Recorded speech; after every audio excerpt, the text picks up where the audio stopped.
Krīzes laikā medijiem tika samazināts ārzemju korespondentu skaits, kas mainīja ziņu kvalitāti.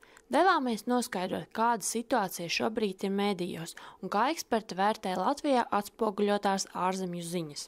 Ir viens ārzemju korespondents, kurš ir ārzemju korespondents, un tad ir ārštatnieki. Un tad tiek aizsūtīti speciāli korespondenti uz karstajiem punktiem. Tie ir tādi izņēmuma gadījumi, jo tāpēc, ka tāpat tā ir papildus samaksa, protams, un tas ir papildus finanses, un tas ir absolūti nepietiekami. Viņas ir ļoti oficiālas šīs ziņas. Mums ir pārsvarā amatpersonas, pārsvarā lielie valstu vadītāji. Es domāju, noteikti būtu vajadzīga Vašingtona, noteikti būtu vajadzīga patstāvīgs korespondents Maskavā, noteikti, iespējams pat, ka tā šobrīd jau ir Ķīna. Neesam izsūtījuši pārāk daudz korespondentus uz ārzemēm, jo pamatā jau mēs balstamies uz lielajiem globālajiem mēdījiem, kam tie korespondenti ir visā pasaulē, un tur ar viņiem konkurēt īsti nav jēgas.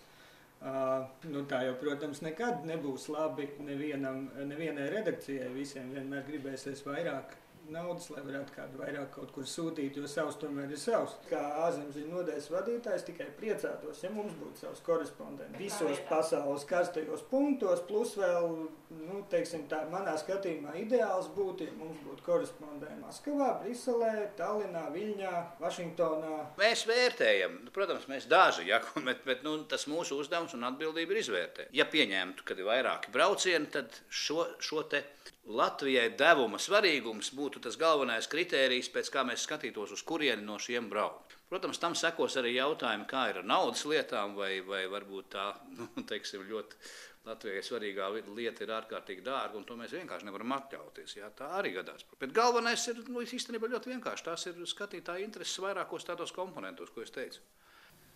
Situācija nav laba, vai pat neteikt vairāk, ka situācija ir slikta. Tāpēc, ka pirmām kārtām mums ir ļoti maz žurnālistu, ārzemju korespondenti, kuri strādātu un vāktu ziņas un analizētu situācijas tieši ar šo orientāciju, respektīvi, kāda ir Latvijas iespējami iegūmi vai zaudējumi visdažādākajās situācijās, vai ko citas situācijas un pasaules situācijas, ko tas nozīmē Latvijai. Ka tas konteksts, pasaules ekonomikas konteksts netiek stāstīts attiecībā uz Latviju, attiecībā uz katru no cilvēkiem Latvijā un to, ka Latvija ir daļa no pasaules. Nacionālā elektronisko plašsaziņas līdzekļu padomē ir jāveicina to, ka tā informācija būtu jābūt gan plašākai, gan dziļākai, gan vairāk orientētai uz dažādām jomām, nozarēm, iespējams, tādiem cilvēku stāstiem, kā cilvēki citur dzīvo.